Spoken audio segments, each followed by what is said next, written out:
Tiglat-Pileser reduziu a autoridade dos Turtanu, aumentando a autoridade real. E alguns Tutanur proeminentes, como Sancheassad V, foram submetidos a uma Damnatio Memoriae, que traduzido é apagamento de memória, e seus nomes foram deliberadamente apagados de inscrições e documentos históricos. Assim, o potencial dos Tutanul desafiar o rei da Síria foi totalmente eliminado.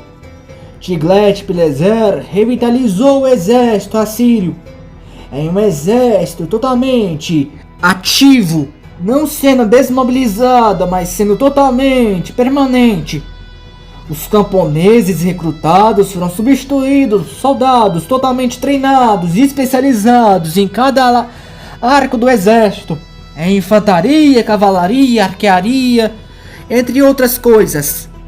Ele introduziu armas, tecnologias e logísticas novas, como as novas máquinas de cerco, os ariates, que eram totalmente letais às muralhas da época. E nisso ele fez guerras em todas as direções. Em 743 ele anexa Bit Raban e passa nos Agros. No norte ele vence Ur-Artur na Batalha de Arpad. E nisso ele faz campanha no Levante para conquistar uma vez mais as terras do Levante e as terras do norte. Arpad foi conquistada em 740. Nisso ele recebeu tributos dos reinos neotitas de Gurgan, Erkumur e Carquemis e Kur. Em 738, a Síria conquista novos territórios na Síria Arameia e continuou seus esforços na região, conquistando Curlânia, Atarkat e Simurra, que eram vassalas do reino neotita de Haman. Pouco depois ele anexou o reino neotita de Patim e fez Haman ser um estado vassalo. A vitória assíria forçou os reinos levantinos a pagar tributos à Assíria, incluindo as cidades fenícias de Tiro e Biblos. O reino de Israel e Samaria, e os estados no leste da Anatólia e algumas tribos árabes também foram forçadas a isso. Em 734, Tiglat-Pileser marchou sobre o Levante, chegando até a fronteira com o Egito, resultando na conquista de Gaza, na submissão de diversos estados da região, como o Reino de Israel, Reino de Judá, Ascalon, Edo, Moab, Amon e a tribo árabe de Muna. E iniciou o cerco da Grande Damasco no reino arameu de Arã de Damasco, e a toma em 732 a.C., tomando todo o reino arameu. E também tomou Tiro da Fenícia, e dividiu ao meio Israel, anexando a terra de Megido e subjugando a porção sul como vassala. E também conquistou o reino árabe de Kedar, no sul da Mesopotâmia. Porém deixou um reino Kedarita fraco como vassalo. Nisso ele se vira para seu vizinho mais poderoso, a Babilônia, e garantiu que a Babilônia não tivesse o apoio do poderoso reino elamita do leste.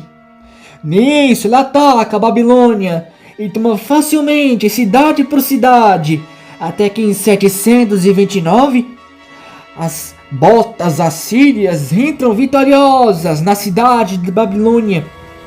E Tiglat-Pileser une a Babilônia e a Síria em uma união pessoal, com ele sendo o rei da Síria e Babilônia. E para impedir rebeliões no seu reino, ele inicia vastas campanhas de deportação, deportando povos de uma região para outra, para neutralizar o risco de revolta, usando esses deportados para trabalho escravo em Nínive, Assur e Nimirud e as províncias pequenas. Além disso, como o povo aramaico era o mais numeroso do reino assírio, ele oficializou sua língua como co-oficial com Acádio assírio. Seu reinado acaba com sua morte em 727 a.C. e seu filho Salmanaser V o sucede. 2 anos depois, o reino de Israel, sob a régide de Oséias, se rebela à Síria. E nisso Salmanaser cerca a capital israelita de Samaria, na qual ficaria cercada por muitos anos, por cerca de 3 anos. Porém, ele não viria a queda de Samaria, porque em 722 a.C., ele foi deposto pelo misterioso Sargão da Assíria, que se torna rei. Seu nome Sargão significa em acádio Sarruquim, rei legítimo, indicando crise de deposição, pois Sargão não menciona sua descendência como era comum na época, não dando especulativa de sucessão real legítima, talvez sendo um rei fora da casa real. Possivelmente ele era filho ilegítimo de Tiglat-Pileser III, e com isso ele depõe a milenar dinastia Adácida e funda a derradeira última casa real assíria, a dinastia Sargônida, que guiaria o império à sua maior glória e à sua queda pelos próximos 110 anos. E logo em seguida, ele conclui o cerco de Samaria, conquistando o reino de Israel e Samaria, deportando 27.000 habitantes e desaparecendo com as 10 tribos de Israel, extinguindo quase por completo a linhagem hebreia sobre a região, sobrando somente as tribos do sul de Judá e Benjamim. Logo ele teve que lidar com a rebelião na Babilônia, que duraria até 710 a.C. Em 720, a rebelião de Yahubdim no Levante também eclode, e logo a rebelião foi virulentamente suprimida, e Yahubdim foi esfolado vivo. Porém, a grande preocupação de Sargão estava no norte, contra o povo Urartu, fazendo um pequeno estado de Manaia, um estado vassala, tampão contra o Urartu. No noroeste, ele lidou contra a Frígia do famoso rei Midas, que conspirou para promover rebeliões nas províncias assírias ocidentais. Em 717, ele suprimiu outra rebelião no Levante, em Carquemes. A população de Carquemes foi deportada e substituída por assírios. A cidade e seus arredores foram transformados em uma província assíria, e um palácio assírio foi construído por lá. Isso inspirou Sargão a construir sua própria capital, a grande cidade de Dur-Sharruquim. Em seguida, ele fez guerras contra o Elam e o Arthur. Nisso, ele ataca a fundamental terra da Média para neutralizar a ameaça dos medos, estabelecendo províncias assírias na região, porém permitindo que os medos vivessem como vassalos.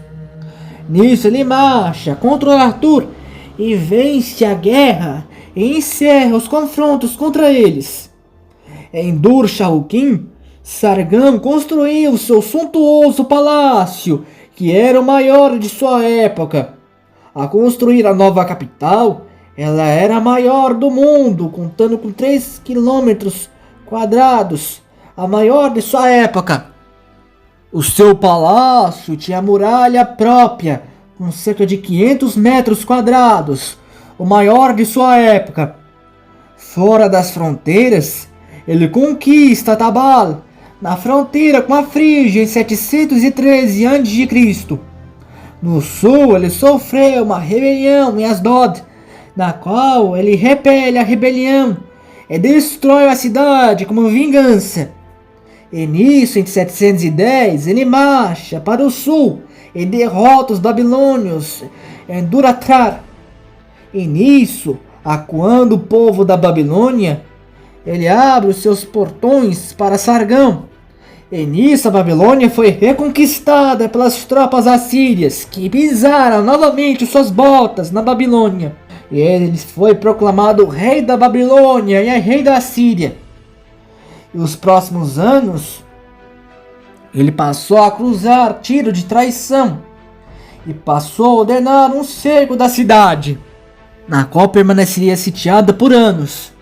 Internamente, em 707, ele concluiu a construção de Dur-Sharrukin, no qual foi um grande evento para a época, com nobres, sacerdotes e o povo participando de festas religiosas, o que foi o auge do seu reinado.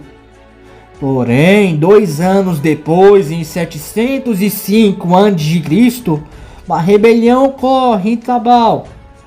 Sargão vai a suprimir a rebelião por conta própria. Porém, a campanha foi um desastre.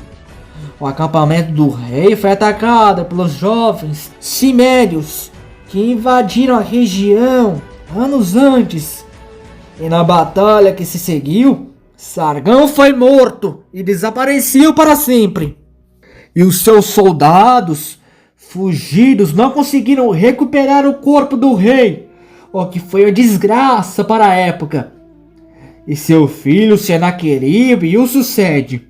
Senaqueribe ficou com muito medo disso, pois, segundo as tradições do seu povo, pessoas que morriam e não eram enterradas viravam assombrações, espíritos perturbantes. Então Senaqueribe temeu o espírito do pai e abandonou Dur-Sharrukin. E lá construiu um mausoléu para que o espírito paterno descansasse e não virasse um atormentador.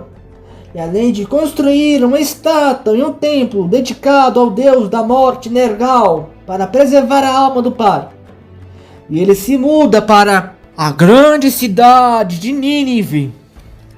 E Senaqueribe, por medo, destruiu todas as imagens do pai em Assur e nunca mais mencionou o pai nos registros. E entre 704 a 703, ele lidou com uma rebelião na Babilônia, que novamente se rebelaram, pois se animaram com a morte do rei assírio de Sargão. Mas após uma série de batalhas, Senaqueribe entra na Babilônia e marcha sobre ela sem oposição real nenhuma. O reino babilônio subjugado, ele descobre que Ezequias, o rei de Judá, parou de pagar seus tributos anuais. Então Senaqueribe adota por temor uma postura agressiva. E de certa forma suas percepções estavam certas, pois Ezequias, o rei de Judá, conspirava contra Nínive, junto ao rei de Ascalon e o faraó do Egito, e ele se rebelou contra a Síria. No Levante, antigos vassalos assírios se unem ao Tiro e Sidom e se rebelam contra Senaqueribe. Então Senaqueribe revida e faz Sidom um reino vassalo da Síria. E diante do vasto exército assírio, as cidades do Levante preferem se submeter a Nínive. Amon e Edom também se rendem.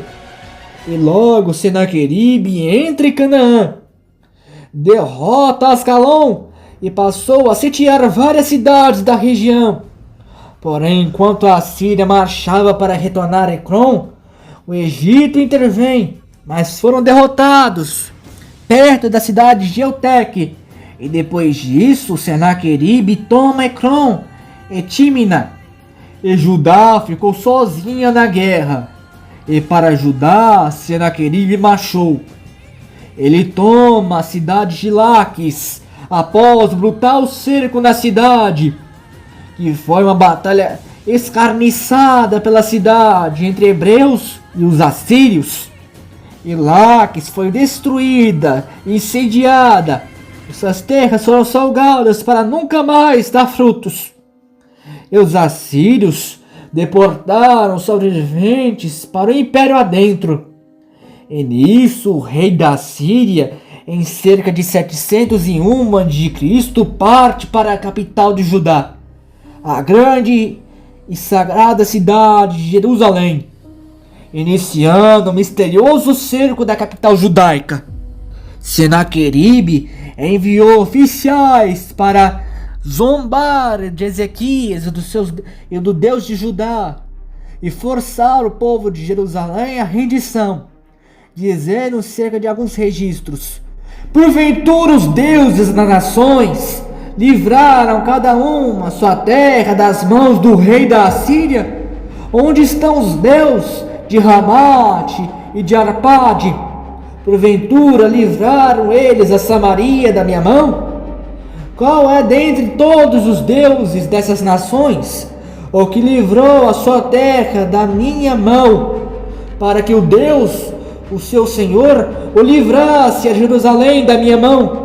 Porém isso não quebrou Ezequias nem o povo de Judá, que orou no templo, e o profeta daquele povo, Isaías, trouxe uma mensagem de esperança. E nisso, segundo a Bíblia, aconteceu tal evento. E aconteceu que naquela mesma noite saiu um anjo do Senhor e feriu nos arraiais dos assírios 185 mil deles. E levantando-se o rei pela manhã, eis que todos eram corpos mortos. E Senaqueribe abandonou o cerco e fugiu para Nínive. Porém, há uma segunda versão desse evento, um prisma de Taylor, que relata as guerras de Senaqueribe, escrito durante a sua vida própria. Dizem que Senaqueribe trancou Ezequias em Jerusalém como um pássaro na gaiola, além de conquistar 46 cidades, deportar 200 mil pessoas, e forçou Ezequias a pagar 30 talentos de ouro e 800 talentos de prata. Mas nenhuma citação à destruição ou conquista de Jerusalém é mencionada no livro, quer dizer, no prisma. E esse foi o misterioso cerco de Jerusalém. Voltando a Nínive, ele teve que lidar com a ameaça da Babilônia e voltou a se rebelar contra a Assíria, se aliando ao Elam contra Nínive. E nisso, o filho herdeiro de Senaqueribe, Assur-nadin-sumi, foi morto pelos elamitas em cerca de 694 a.C. E nisso as coisas ficaram pessoais para Senaqueribe contra a Babilônia. Então ele faz algo impensável em 689 a.C.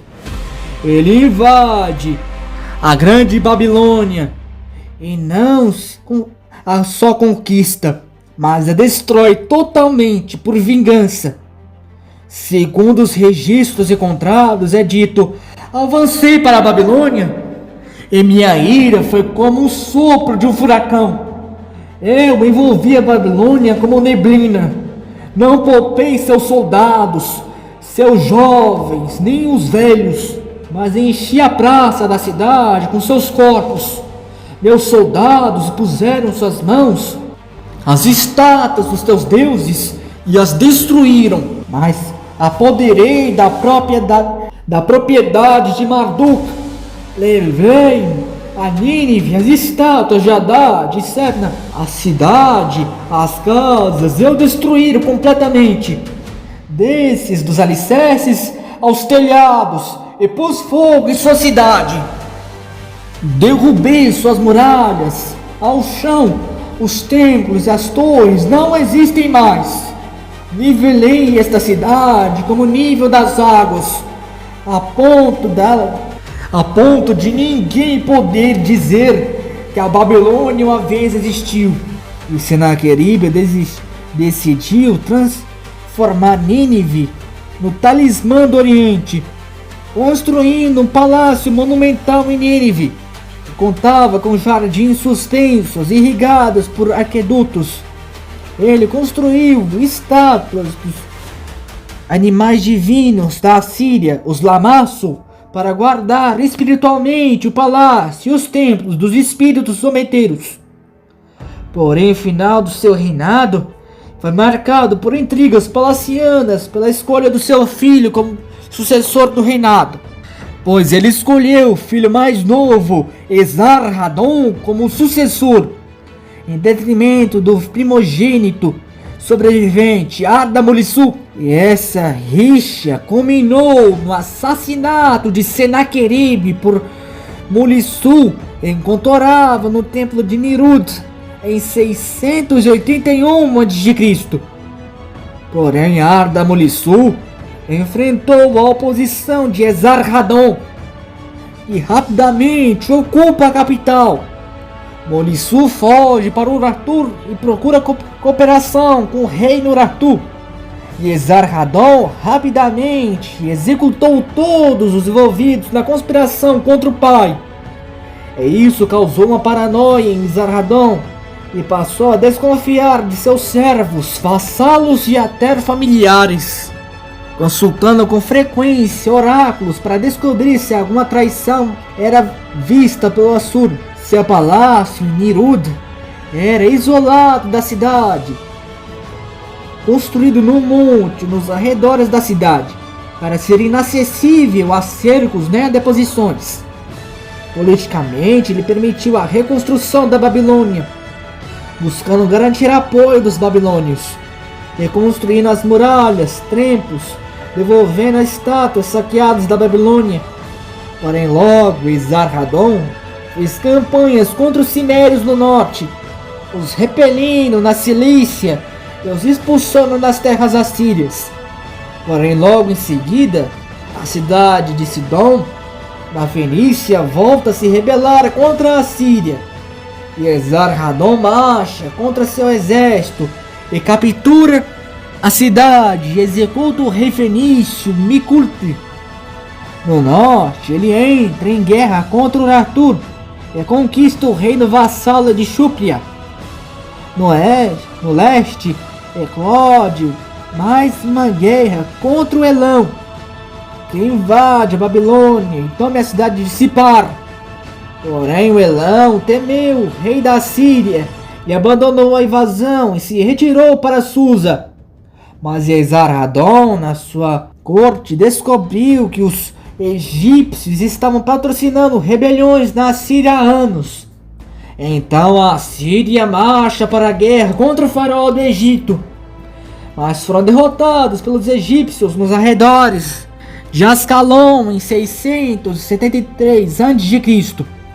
Nisso, o rei da Síria recua para Nínive e planejou uma vingança pela derrota em Ascalon. Nisso, em 671 a.C., ele marcha para o Egito.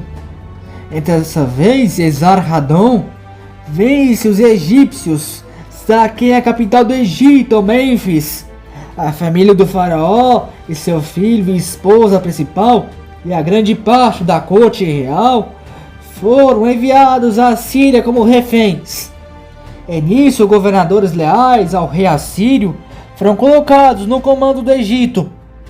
Ele humilha o Egito ao amarrar o príncipe com uma corda no pescoço, semelhante a um cachorro, ajoelhado perante a ele. Em registros da época, ele disse ter incendiado, destruído e devastado Mênfis, capturado a rainha, o harém real e grande parte dos filhos do faraó, seus cavalos, gados, elevando para a Síria tudo que se achou em Mênfis, e que o Egito foi capturado em nome de Assur. Porém, ao voltar a Nínive, ele descobre uma conspiração para depô-lo, como feito com seu pai. E nisso, em sua paranoia, ele manda executar os conspiradores. E um grande número de funcionários foram mortos, identificando a administração assíria por alguns anos. Edifícios e casas dos conspiradores foram destruídas e incendiadas. Restos de várias casas foram encontradas em várias cidades assírias da época. No ano de 669 a.C., Esarhaddon descobriu uma nova rebelião no Egito e ele partiu para suprimi-la, mas viria a morrer de forma inesperada em cerca de novembro desse ano. E sob sua vontade, ele divide o reino, a dar o reino da Síria ao seu filho mais novo, Assurbanipal, e o trono da Babilônia a seu filho mais velho, Shamash-shum-ukin. Assurbanipal logo partiu para suprimir a revolta no Egito e cumprir a vontade do pai. Ao caminho para o Egito, o exército assírio coletou tributos e reforços militares. Foi daí que Assurbanipal, desconfiado de Judá, ordena a captura do rei de Judá, Manassés, e o leva às terras do seu irmão, Shamash-shum-ukin, e lá permanece por muitos anos. Nisso os assírios entram no Egito, vencem em Cabarnitu, no Baixo Egito, e o faraó Núbio Taharka e seus homens fogem de Mênfis para Tebas e depois escapam de volta para a Núbia. E o exército assírio reocupa Mênfis. E um novo faraó, vassalo, Neco I, foi instalado. E o Egito foi submetido ao domínio assírio. Porém, anos depois, em 664, os núbios voltam a invadir o Egito e marcham para Mênfis. Então Assurbanipal envia outro exército e os núbios fogem de volta à Núbia. Porém os assírios retalharam os rebeliosos. Tebas foi saqueada. Nisso Assurbanipal focou nas suas campanhas no Elam no leste, vencendo uma guerra contra eles em 665 a.C. Nisso a paz foi feita com eles. Mas 12 anos depois, os elamitas voltam a atacar a Babilônia, reino do irmão de Assurbanipal. Nisso o exército assírio de Assurbanipal marcha para a Babilônia, vence o Elam e conquista a cidade elamita de Der, fazendo os elamitas recuarem para Susa. Nisso Assurbanipal vence os elamitas em Ulai, mata o rei elamita Telcumar e fez do Elam um reino vassalo e praticamente extermina o reino. Porém, logo no ano seguinte, ele teve que lidar com a rebelião de seu irmão Shamash-shum-ukin, rei da Babilônia. Nisso, uma guerra civil de 3 anos se inicia. Todo o sul se aliou a Shum-ukin, porém ele não pôde derrotar seu irmão Assurbanipal. Em 650 a.C., cidades importantes como Sipar, Borsippa e a própria Babilônia estavam cercadas. Nisso, 2 anos depois, a Babilônia cai e é saqueada. E o destino de Shamash-shum-ukin é desconhecido, provavelmente morto. Assurbanipal instalou Cardalano como rei vassalo e anexa Nippur. A vitória de Assurbanipal levou a um grande ressentimento por parte da Babilônia. Nisso a Síria marchou contra a apoiadora da Babilônia, Elam, em 647 a.C. e cerca e saqueia brutalmente Susa. Ela foi conquistada e destroçada, fragmentando os elamitas em diversos reinos vassalos. A Síria vassalizou os persas e os medos, que eram aliados dos elamitas, criando um ressentimento entre eles. Milhares de elamitas foram deportados, e os elamitas jamais foram os mesmos, ficando extremamente vulneráveis para o resto da sua história. Internamente, as descrições narram Assurbanipal como poderoso em carne e espírito. Ele era um estudioso e poliglota, sabia falar muito bem o sumério, o acádio e o aramaico. Era versado em literatura, escrita, matemática e erudição. E ele mostrou sua aptidão para o conhecimento, construindo em Nínive a grande biblioteca da cidade, a primeira biblioteca da história humana e a segunda maior do mundo antigo, contando com 100.000 textos, só sendo superada pela biblioteca de Alexandria. Escribas foram enviados por todo o reino para coletar e copiar todo o texto e todo tipo de texto. Cerca de 30.000 textos sobreviveram aos dias de hoje, incluindo a epopeia de Gilgamesh, a Enuma Elish da Babilônia, o livro Acádio Ershla, o mito de Eltana de Kish e a epopeia de Nisur, o demônio sumério, e só sobreviveram por estar na biblioteca de Assurbanipal. A biblioteca também incluiu contos populares como o Pobre de Nippur, que é uma das inspirações arcaicas do famoso conto das 1001 Noites. Porém, o fim do reinado de Assurbanipal foi misterioso. De 646 a 731 a.C. só existem 2 inscrições conhecidas, o que é muito pouco para um rei do seu tamanho e dos seus antecessores, refletindo o início de uma crise interna.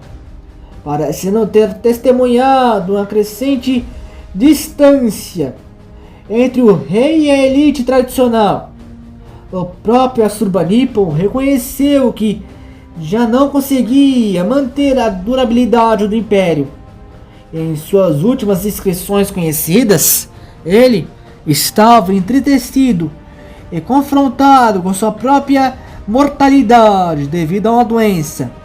E é evidente que o domínio assírio sobre algumas províncias periféricas se perdeu nos anos finais de Assurbanipal. Não havia mais presença assíria no Levante meridional e nem na Judéia, onde o faraó do Egito havia se tornado dominante. O Egito se torna independente de Nínive.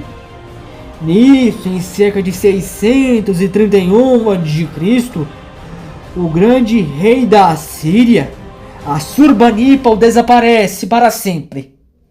E com isso se inicia o rápido, brutal e trágico fim da Assíria. O filho de Assurbanipal, Assur-Etilane, o sucede. Poucos registros viveram dele, pois o rei da Assíria perdeu toda a sua influência. Em 628 a.C., Judá tomou algumas terras assírias em Samaria e na costa de Gaza. Asdod foi conquistada. Seu reinado se encerra misteriosamente em 627 a.C. e seu irmão, Sim-Chariscon, o sucede. Porém, ele teve que lidar com outra desgraça. Em 626, uma grande rebelião eclodiu na Babilônia, regida pelos caldeus de Nabopolassar, que recuperam a independência da Babilônia.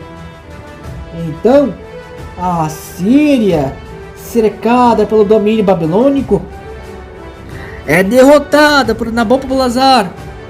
E entre 625 a 623, as forças assírias tentaram de novo manter a Babilônia e fracassaram devido a uma rebelião em Nínive, forçando o rei Sim-Chariscon a retornar a Nínive e suprimir a rebelião. Esse foi o fim definitivo da ameaça assíria na Babilônia. O Império Assírio estava em declínio vertiginoso devido a seu alto tamanho, entre 1,5 milhão de quilômetros quadrados, 15 milhões de pessoas, sendo apenas 1,5 milhão de assírios étnicos localizados em cerca de 1,5 milhão de quilômetros quadrados. Eram poucos assírios para muitos não assírios e terra. Nisso, a Babilônia passa a atacar. Em 622, eles tomam Uruk da Síria. E em 620, Nippur foi capturada e a Síria, após séculos, foi expulsa do território babilônico. E após alguns anos de pausa, Nabopolassar se alia aos medos. E em 616, a Síria é invadida. Nisso, a Síria se alia ao Egito em busca de apoio. Porém, as tropas egípcias não ofereceram qualquer apoio relevante. E com a derrota assíria, Às margens do rio Tigre, em 615, fizeram a grande cidade de Assur ficar cercada. Era o início do fim da grande Assíria. Profecias bíblicas relatam os pensamentos daquele tempo. E acontecerá que todos os que te virem fugirão de ti, e dirão: Nínive está destruída. Quem terá compaixão dela? Aquela busca consoladores. Ela foi levada ao cativeiro. Os teus filhos foram despedaçados nas suas esquinas de todas as suas ruas. Os seus nobres lançaram sortes e todos os seus grandes foram presos com grilhões. Os teus pastores dormem, ó rei da Síria. Os teus nobres repousam. O teu povo se espalhou pelos montes e não há quem os congregue. Não há cura para a tua ferida.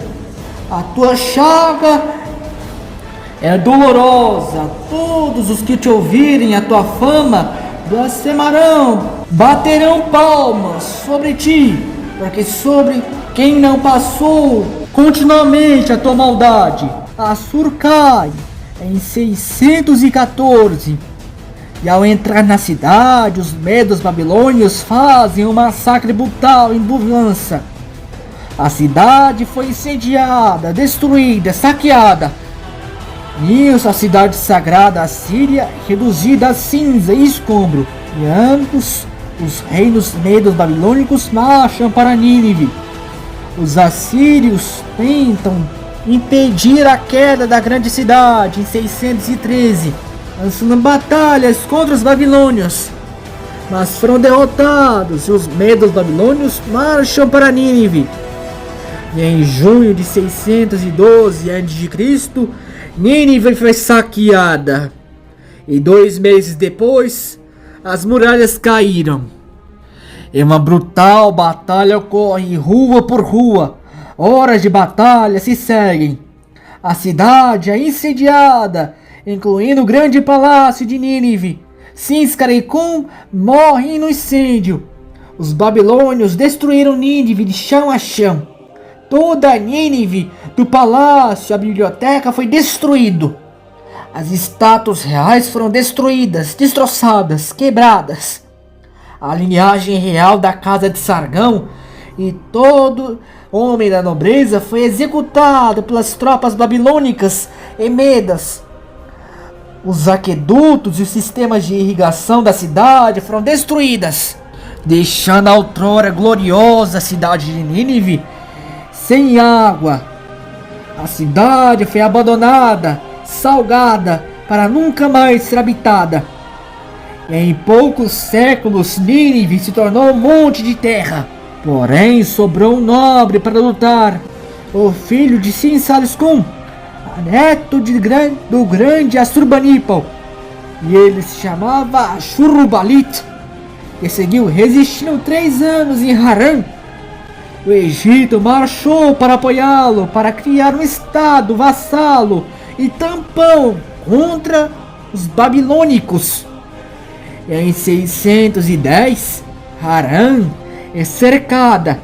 Ashurbanipal foge para o deserto e retorna em 609, e foi travada a brutal batalha de Harã. E Ashurbanipal e todos os assírios são derrotados e mortos. Isso significou o fim do Império Assírio, que nunca mais voltaria a existir. Porém, o povo assírio seguiu existindo até os dias de hoje. Nínive e Assur, por milênios, desapareceram do mapa. E por séculos, o povo assírio seguiu suas tradições por séculos sob o controle da Babilônia, Pérsia e Grécia Antiga, com os reinos seleucidas, entre outros, e depois pelos povos românicos. Porém, ocorre uma grande mudança na percepção dos assírios no século I d.C., pois o grande povo assírio foi um dos primeiros povos a aceitar o cristianismo e a fé em Jesus Cristo entre o século I ao século III d.C. Assur, o antigo deus de Nínive, foi trocado por Jesus Cristo, simbolizando a mudança total da percepção do povo assírio. E essa conversão foi impulsionada por pregações de apóstolos como Tomé, Tadeu e Bartolomeu. Dali, dos antigos assírios, surge a Igreja Assíria Oriental, o que lhes permite preservar a língua aramaica e as suas tradições ao redor dos séculos. Porém, o povo assírio sofreu perseguições a partir da ascensão do Islã no século VII, passando por perseguições por séculos. No século XIV, por exemplo, eles foram expulsos e massacrados por Timur por serem cristãos e seus templos foram destruídos. Depois eles ficaram sob o jugo do reino otomano e sob o jugo do sultão de Constantinopla. Eles tiveram uma certa autonomia religiosa, preservando alguns traços de suas tradições. Porém, durante a Primeira Guerra Mundial, nos anos após ela, entre 1914 a 23, o governo otomano de Constantinopla e posteriormente o governo de Ankara da República da Turquia executou e impôs em plano o cruel genocídio da Assíria, junto ao genocídio armênio, onde 250 mil assírios foram executados, cerca de 2/3 do povo assírio da época. E ao longo do século XX, massacres de assírios se tornaram frequentes, pois os assírios enfrentaram grandes políticas de perseguição nos regimes ditatoriais do Iraque e da Síria e restrições da Turquia. E no século XXI, os assírios tiveram que lidar com a ascensão do terrorismo islâmico. Mais de 200 mil assírios foram forçados a fugir para a Europa e os Estados Unidos. E lá vivem até hoje, totalmente distantes da glória dos dias de Senaqueribe, de Assurbanipal e de Esarhaddon, de todos os reis assírios. E agora falaremos de quem eram os antigos assírios. E bom, suas crenças eram praticamente o mesmo da Suméria, da Acádia e da sua irmã mais nova, a Babilônia. Porém, contava com diferenças. Seu deus supremo era Assur, seu deus nacional, e era o topo de tudo na vida assíria. Na época do Império, tudo girava ao redor dele. Porém, a destruição brutal de Nínive foi tão gigantesca e tão elevada que não sobrou quase nada sobre quem era Assur, mitos, nada. Não sabemos nada da mitologia assíria. Os assírios também adoravam Shamash, deus do sol e justiça da antiga Mesopotâmia, a antiga Ishtar, deus acário do amor e da guerra, Ninurta, deus da guerra, caça e agricultura. O rei assírio não era um deus, mas um Isaac, Assur, vigário de Assur, sumo sacerdote do deus na terra. Os assírios eram tão belicistas devido a isso, pois acreditavam que Assur só seria adorado e honrado definitivamente e de forma correta, e eles só honrariam uma ordem cósmica desse deus sobre o caos e a espada. Ou seja, segundo Nínive, não havia ordem fora de suas fronteiras e divindade fora de Assur. Então os conquistados eram vistos como povos bárbaros que foram conquistados pelos povos assírios. Conquistar era como expandir a ordem cósmica de Assur e civilizar o mundo. Os assírios tinham práticas religiosas comuns para a época, como os acádios e sumérios, leitura de entranhas e astrologia. As crenças eram quase as mesmas, então vamos resumir. A estrutura política era assim: o rei estava no topo, homens de poder supremo na Síria. Abaixo dele estava a nobreza, os Manturrezi, que administravam as províncias assírias, coletavam tributos e garantiam a ordem no império.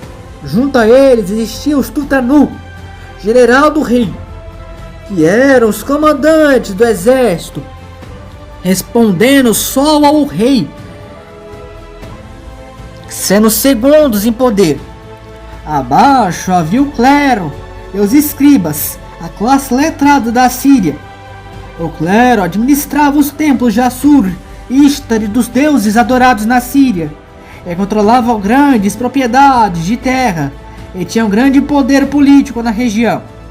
Os escribas eram que ditavam as ordens do rei, seus feitos, impostos, ordens militares, conhecimento de religião e histórias. Sem ele, o império ficava mudo. Abaixo deles estavam os homens livres, os Marúbano, que eram a classe média assíria. Podiam ser artesãos, pequenos donos de terra, escribas, médicos, mercadores, possuindo direitos legais, mas deveres como imposto e serviço militar obrigatório. E abaixo deles estavam os escravos, no baixo nível total, como prisioneiros de guerra e escravos por dívida, sendo os principais casos de escravização. As mulheres, como estávamos falando de um povo de 3.000 anos atrás, viviam sob a submissão do homem da casa, marido, pai, irmão, sogro, cunhado ou filho. E as leis da época obrigavam as mulheres, respeitáveis segundo as tradições assírias, a usar o véu em público. As tidas como perdidas, como escravas ou prostitutas, não poderiam usar o véu. Nem as tidas respeitáveis andar de cabelos expostos, sob pena de amputação de orelhas ou castração, ou dependendo até da gravidade, de morte. Agora falaremos das inovações políticas da Assíria. Para governar um reino tão vasto, em um período sem tecnologia alguma de política, administração nem nada, a informação tinha que correr rápido. Então os assírios criaram o primeiro sistema de correio estatal da história. A Síria construiu e manteve uma rede de estradas exclusivas para funcionários do governo e mensageiros. A cada determinada distância havia postos com cavalos descansados e mensageiros prontos para receber as tabuletas de argila e correr para o próximo posto. Uma ordem do rei podia cruzar o império em poucos dias. Além disso, estava a cruel prática de deportação de povos, que era motivada para evitar rebeliões com povos distantes de suas terras natais. E esses povos com o tempo foram misturados com outros povos. Com isso, a Síria conseguiu quebrar as tradições locais de identidade nacional e lealdade local ao seu rei e à sua família. Agora falaremos das inovações arquitetônicas da Síria, como as paredes de alabastro, que eram paredes do palácio e continham propaganda estatal arcaica, esculpidas com relevos retalhados que narravam as campanhas militares do rei, caçadas alemães e rituais religiosos, no qual funcionava como intimidação para estrangeiros. Os embaixadores e povos conquistados eram guiados por corredores estreitos, lavrados por essas imagens detalhadas de escavações em palações, cerco e vitórias assírias. Era como uma arquitetura projetada para causar terror e dominância. Devido à mística religiosa da época, surgiram os lamassu, um touro ou leão com cabeça humana, feita para proteger espiritualmente o palácio assírio e os templos da Assíria dos espíritos assombradores, os espíritos atormentadores que iriam atormentar o palácio ou os templos. O rei não ficava no palácio ao nível da cidade comum, ao nível da rua, povo comum, e sim cidadelas, que eram altamente plataformas artificiais de terra elevadas e feitas de tijolos a 15 metros do chão. Porém, as maiores inovações eram militares. Como um exército profissional altamente padronizado, bem treinado e permanente, os assírios tinham uma logística avançada, distribuição de grãos e suprimentos, além da invenção da bota militar, feita de couro altamente resistente, amarrada até a canela. o que foi inovação, pois a maioria dos exércitos lutavam ou descalços ou com sandálias, ficando com pernas expostas. Com as botas, a infantaria poderia marchar por altas distâncias, em terrenos montanhosos, áridos ou pantanosos, o que dava velocidade de marcha.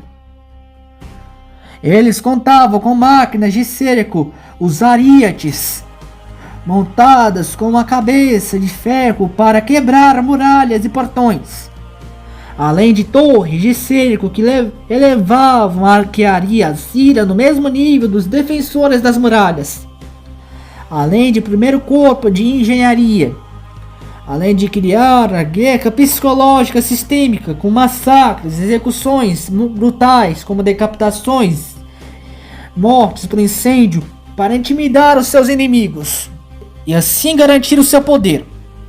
Por muitos anos, a destruição assíria foi tão grande que muitos estudiosos, tanto ateus como agnósticos, negavam sua existência como invenção bíblica, só mudando essa percepção a partir de 1840, quando arqueólogos como Paul Emile e Botta e Austin Harry encontraram após escavações os montes de terra do norte do Iraque, o palácio de Sargão II nas ruínas de Dur-Sharrukin. No momento que só havia citação ao rei na Bíblia, em Isaías 21. Em 1847, Austin Harry descobriu o palácio de Senaqueribe, cobertas de terra nas ruínas de Nínive. 2 anos depois, a grande biblioteca de Assurbanipal foi encontrada, junto a grandes registros da época, como a epopeia de Gilgamesh. 50 anos depois, em 1903, Assur foi encontrada pela Sociedade de Arqueologia Alemã, liderada por Robert Kuderheide e Walter Anhalt. E entre 1903 a 1914, os alemães escavaram as ruínas e encontraram templos do deus Assur, o zigurate, o palácio real e registros políticos da época. Porém, nenhum rei assírio foi encontrado. Todos foram violados na brutal queda de seu reino em 612 a.C. e foram roubados, destruídos, e seus ossos nunca foram encontrados. Em 1999, arqueólogos encontraram ossos de 12 prováveis soldados que eram indivíduos em um dos portões de Nínive, o portão Razi. Eles provavelmente eram soldados. Eles estavam com rachaduras de arma branca, ou seja, espadas nos crânios e seus restos ossuários. E morreram defendendo aqueles portões na invasão babilônica em Meda. Outros registros também ocorreram, mas eu vou resumi-los para o vídeo não ficar mais longo que já está. E bom, essa foi a história da Assíria, o grande império da Mesopotâmica. Os filhos de Assur morreram no seu legado, mas eles seguem vivos na Bíblia, nas histórias e entre seu povo. No próximo vídeo dessa série, falaremos da sua irmã, a Babilônia Grande, o reino de Nabucodonosor e Hammurabi, o reino odiado pelo Deus de Israel. Até lá!